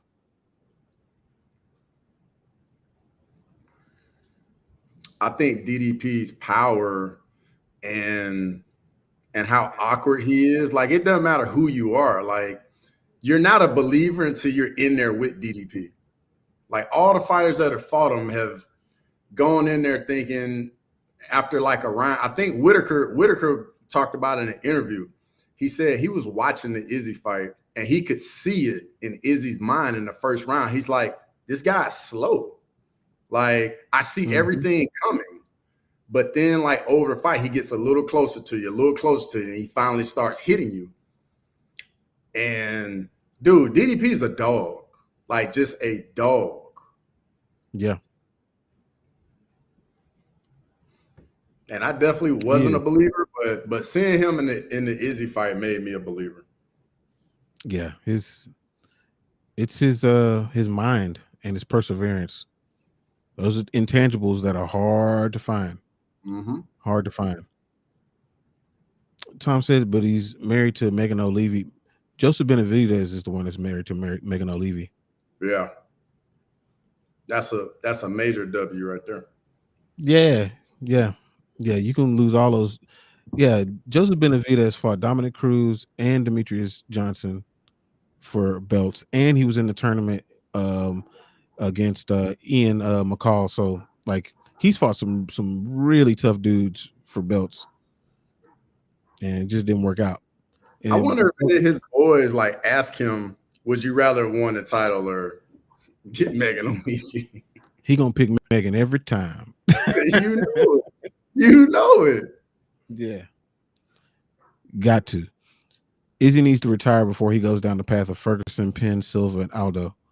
I don't think he's going to go down that path. I think he'll call it quits before then.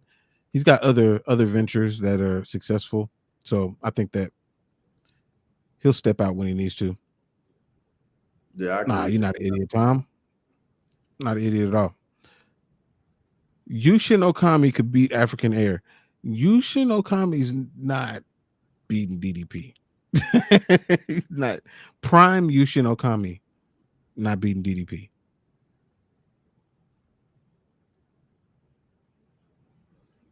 DDP attacked Izzy's weaknesses. He did. And the fact that he was able to adjust when Izzy started to find his rhythm, he was able to adjust. I mean, even in the round, the fourth round that it ended, Izzy was him up until DDP was like, man, fuck all that, and decided that the fight should be over. GM3 versus Cannonier. I think that's easy work for Cannonier. Cannonier washes that man. Yeah, you can't do the I'm gonna get punched in the face until we get into a position I like against Cannonier. That's not gonna work. That's an easy night's work for Cannonier. No matter how old he is. He look like he's like stuck in sand on the feet. Dude. But him against Paul Craig is an interesting fight. It's an interesting fight in the sense of like both of them have the same weaknesses and the same strengths. Yep. So I don't know. I think I favor Paul Craig. I can see that being such a boring fight though. Could be interesting. It almost reminds me of when Ben Askren fought Damian Maia. Like that fight, it was a little bit better than I thought it was going to be. It wasn't great, but it was a little bit better than I thought. This GM3 submits Cannonier with mounted Gogo Plata at 450 the third round. Just saying. If he submitted him with a mounted Gogo Plata, that would be amazing. Is somebody dig up Nate Marquardt to fight African Air? Dude, prime Nate Marquardt was a massive problem. Did you see what prime Nate Marquardt did to Tyron Woodley's face? Like he split his lip up and put him to sleep. That was in Strikeforce. Like it was a bad knockout. Really? That's before Tyron Woodley went on his run. I might have to go watch that one. Ooh, it was bad. A middleweight record of most finishes in middleweight history is great. It is great. It is great. Can't front on that. Especially when you say Anderson Silva was in that division. Yeah, and the only reason that Anderson Silva doesn't, still have that record is because he went up and fought at light heavyweight. Knocked out Forrest Griffin, who was number 4 at the time in the world. Knocked him out smooth, easy. That's one of the sweetest knockouts ever, dude. Yeah. Yeah, that knockout, when he did that to Forrest Griffin, that let me know at that point in time, I was like, this is the greatest martial artist I've ever seen in my life. Like Forrest Griffin was one fight or maybe 2 fights removed from being a champion, and Anderson made him look like he didn't belong in there at all. Mm-hmm. So you tried to get an interview with Kenny Robertson, but he said no, he ain't into MMA anymore. That's weird. That's weird. So everybody in the stream who hasn't already done so, make sure you subscribe to Making the Walk. Make sure you subscribe to Crossover MMA. And like the streams. That definitely helps. And we're definitely going to do this more often for sure. It's always a fun conversation talking to somebody that knows what they're talking about. So, obviously, got the things with Frankie. I know Crossover does his videos, and he's got a stream coming up tomorrow. Frankie's streaming tomorrow. ITP streaming tomorrow. Docs is probably streaming tomorrow. So there's a ton of places to go and catch some streams. Make sure y'all do that. But I think we'll stick around for maybe, I think I got another 14 or so minutes left in me. I'm good with that. Cool. Silva versus Hendo was 205 or no? Let me see. I feel like it wasn't 205, but I don't.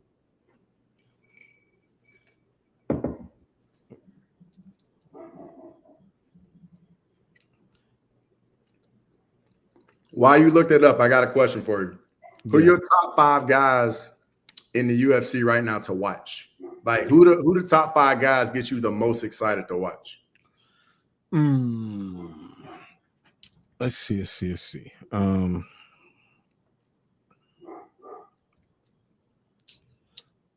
Top 5 to watch.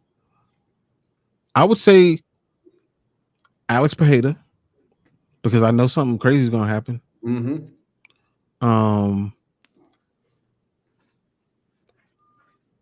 Max Holloway.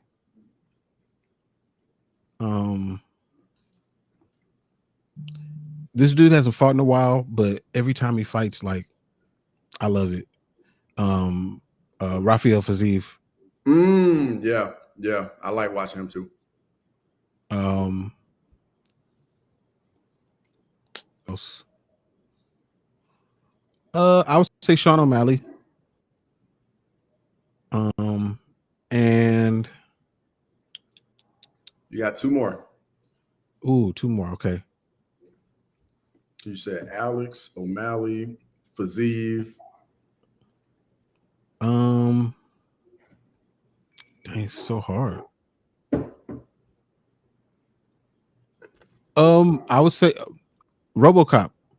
I really like watching RoboCop fight. And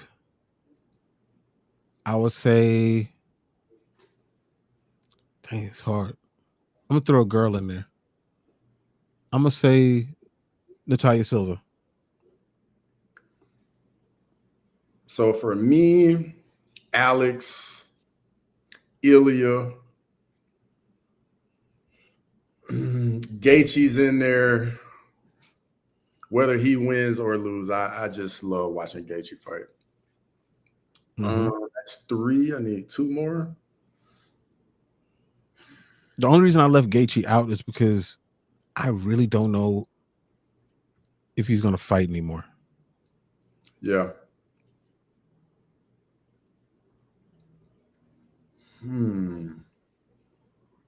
Oh, you know what? I'll take out Silva and throw in Charles Oliveira. Yeah, that's who I was thinking of. Gotta put Charles Oliveira in. And my next 2 was I was gonna say Oliveira and Hamzat for me. Yeah, Hamzat. When does that motherfucker fight? Exactly. So Maxwell said no grappler love, dude. So if it's a grappler with finishing instinct, then like when Habib was doing his thing, and like his grappling was violent. Like that's what made it dope. Hamzat, he has violent grappling. A lot of these grapplers now, they're taking each other down and advancing position to position, and that's cool, but it's not as exciting. It's necessary, You need those skills to win a fight. But as far as the excitement level, like what makes a fight exciting to me is the threat of the fight being over at any second. Yeah. So that's why the grapplers don't get as much love from me.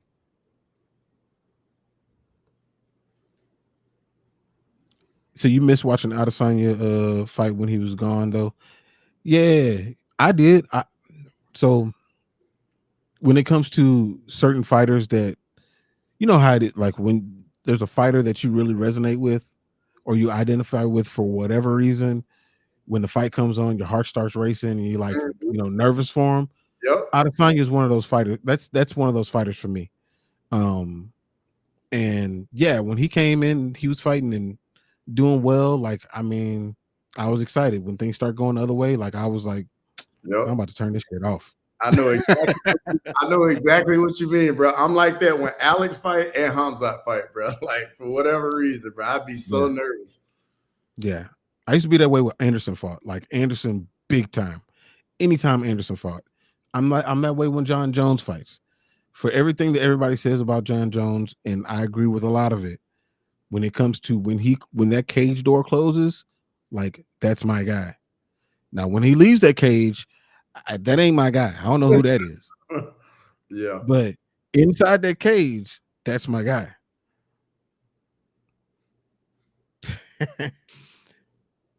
But Adesanya, man, he does have whatever the it factor is, he got it. And I think Sean O'Malley has that it factor too. You remember back in the day when they were talking about Adesanya versus John? Yeah. John would have beat the shit out that man. Yes, badly, badly. Been embarrassing. He would have done whatever he wanted to do. Does McGregor Thompson, fight again? Nah. I don't think so. I don't think so. Too much money, dude. Like you're not gonna want to get up and train and do all that when your kids are already good, well off. Will John Jones lose to Alex Pereira? Nah. No, he will not. No. As much as a lot of people want him to, and they dislike him. Alex Pereira, if you look at who he's fought, think about who he's fought, and when he's had success, and when he hasn't had success, which is very few, which is very minimal. When he hasn't had success, he lost to Izzy, but he was dominating the real estate game in that fight, and he got caught. That's just what happens. Yep. When he fought Jan Blachowicz, which he won the fight, but it was ugly and it was nasty. And if Jan would have had a few more takedowns and fought him a little bit more like he fought Izzy, Jan Blachowicz would have beat him.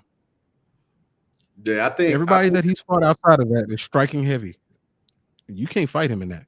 Yeah, I think the altitude in the Jan fight is why he gassed so quickly.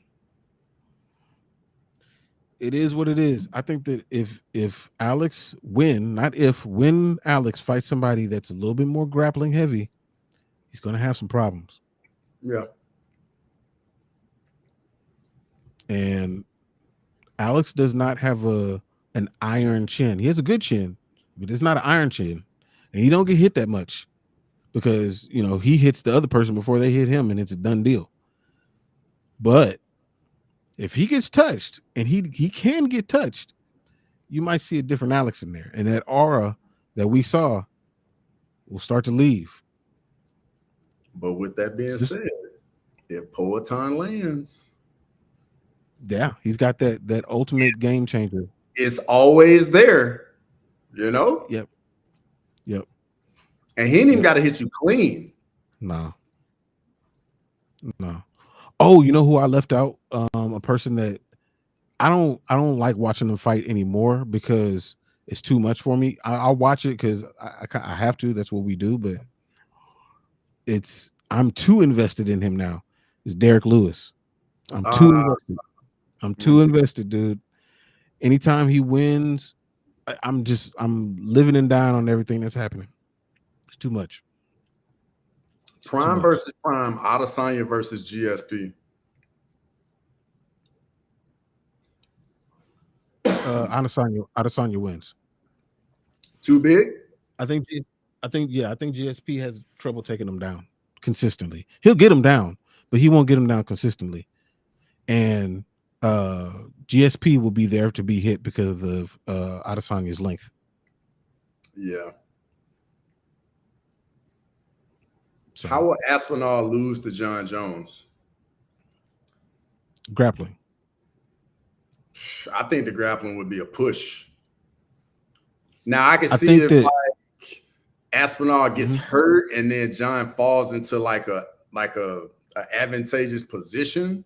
But like if it's just pure grappling, like you take a shot or we're in the clinch, I think Aspinall would be fine.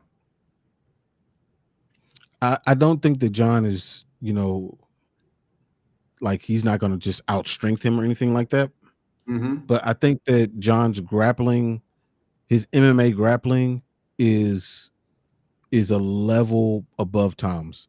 Not where Tom can't compete or he just go in there and get Cyril Gond, but I think there's just a little bit more than what Tom got. Now, if Tom is able to nullify that and keep it standing and be able to get into the void and use his punches, kind of dart in and out with that speed, he can definitely clip John for sure. But John has some nasty kicks. Yeah. People sleep on John's kicks. And DC even said, like, John don't hit hard with his hands, but his kicks, bruh, that'll be the situation. But I don't know. I don't know if we ever get that fight. Yeah, I think John gonna be done after Stipe fight. Yeah. And I think he should be. Ain't no point. You're gonna lose eventually. You keep on playing the game, you're gonna lose. Like I've been saying this for a while. I think the only guy that could honestly like keep John around is Alex. Because I think Alex would be able to bring enough stakes into the fight. You know what I mean? Like Alex is going for 3 division champion. Yeah. And at that point, like that's like a GOAT matchup. You know what I mean? Whereas with Aspinall, he doesn't bring any stakes to it. Like it's just Aspinall is just the next like guy for John to fight. Even though Aspinall is the next generation at heavyweight. Yeah. Yep. Absolutely. 100% agree. That's what I've said since it's been talked about. Like, does beating Tom Aspinall really help his resume? It doesn't. Like it losing to, he has way more to lose than he has to gain. Yep. Way more. If he wins, it's just status quo. Yep. Same thing I said about Amanda and Kayla. Like, you win, then what? You just go back to where you were because you were all ready to go. Why don't you just stick on what you said? How do you think Fedor would have done had he fought in the UFC post Pride? I think Cain Velasquez was there during that time, and Cain would have beat the shit out of Fedor. Sea level, Cain? Yeah, not sea level. Not sea level, Cain. As long as he's not fighting in Mexico City. As long as he's not there. That changes everything. The Aspinall would get the teep to his knee from John and blow his ACL, MCL, BBL. Hey, if y'all haven't subscribed to Base Goddess, she's got a dope channel too. So make sure y'all jump over there and subscribe to her. Yeah, sure. I have to go over there myself. Yeah, but John's gonna have to pull out. He would have to pull out all the stops to beat Tom, though. I would say that if they were to match up right now, this is old John. If they were to match up right now, like he's got to pull out everything. He's got to. I need finger pokes. You're gonna have to get at least a groin shot and a half. You're gonna have to grab the fence. Like, you're gonna have to do everything. All the cheating that you can do, you're gonna have to do that. You can't. And plus, the other thing about Tom is, how long have we seen Tom fighting? In a 5-round fight. He's going to the second round. We haven't. He's going to the second round. That's it. if John gets past, it's the same thing that people say about Hamzat. If John gets past that first whirlwind, then we're in uncharted waters. We don't know what Tom is later on. Yep. So with the Let's MLB, see. NFL, and NBA players getting 49, 51% of the profit, do you guys have any thoughts on UFC fighters getting an estimated 15, 20%? I'll let you go first on this one. I feel I got some on this, but you can go ahead. Yeah. I have long said that I believe that there should have been a fighters union. There should be collective bargaining to even out what that is. And the thing is, if the UFC wants to be considered a sport, not sports entertainment, they have to lean into becoming a league and giving the fighters the proper amount in accordance with how much the organization is making. Show them the balance sheet and be transparent with them when it comes to advertising and other ways to make money even outside of the cage. It's not fair. We all know that, and the UFC needs to fess up to that and do right by the fighters for sure. So I think it should definitely be a half and half. I mean, even if it ain't half and half, even the 60-40, it would be a massive improvement. And they should have a collective bargaining time period that they do every so often, every 3 to 5 years. I couldn't agree more with you on that. And unfortunately, I think in order for us to get to that point, I don't think the fans would like what it would take, because ultimately it would take the fighters striking and forming a union. That's literally the only way it will get there. Or this lawsuit that this judge just gave back to the lawyers. Like, the fighters got to come together and be like, hey, like, a couple of us are going to sacrifice today, so the fighters of tomorrow will be in a much better position. Because that's what happened in the other sports. You know what I mean? Yep. So the fans won't like that at all when it's actually taking place. But I think the end result would put the sport in a better place. Absolutely. I think that Tom is right. The UFC did a great job of preventing unions by doing what they did, and they create these adversarial situations between not only fighters but between gyms, so that they can't come together. So just like Rick said, it isn't going to happen just because they can't come together. But it's been done even in individual based sports like tennis. Tennis has done it. It can if happen. Tennis did it, it can happen. It can happen, bro. It's just gonna take the fighters. They literally just gonna have to bite the hand that feeds them. Unfortunately, they have to go without food, not food, but money from fighting for a while, because ultimately there is no UFC without fighters. Nope. Nope, not at all. Rick said Chris Weidman is the finger poke champ of the UFC. Unfortunately, that will be his legacy for a while until we forget. Was that Bruno Silva he was poking like that? Well, I can't. Was it? I think it was Bruno Silva. Was it Bruno? He lost to Brad Tavares, right? Right. But it must have been Bruno. Silva. It must have been Bruno, because and he took that win and ran out of there. I wish he would have retired that night. I ain't trying to see him fight again. But no, Walter, you're right. The fighters have a short shelf life on average. Yep. But so do NFL running backs. The average is 3.5 years. It happens. That's the average for anybody in the NFL. Any position. Yeah. So, I mean, if they can do it, the UFC can do it. The fighters just have to come together and get it done. Okay, yeah, it was Bruno. Yeah, that fight was stupid.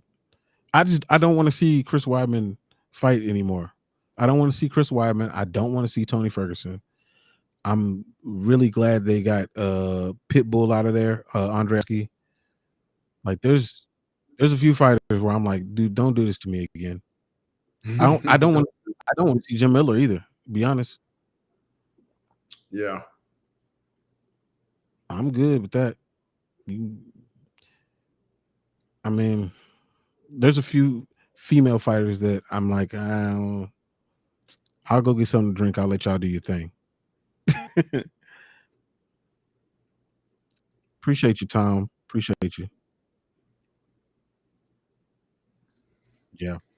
Man, thanks for having me on the stream. Yeah, man. It's easy work, man. I appreciate you jumping on. I appreciate everybody that jumped in. Like I said, if y'all haven't subbed to all of the people that I mentioned, make sure you go and do so. Check out the videos too. Got a lot of content. What was the last video? The last video for you was a recap of That weekend. Yep. I dropped it today. Cool.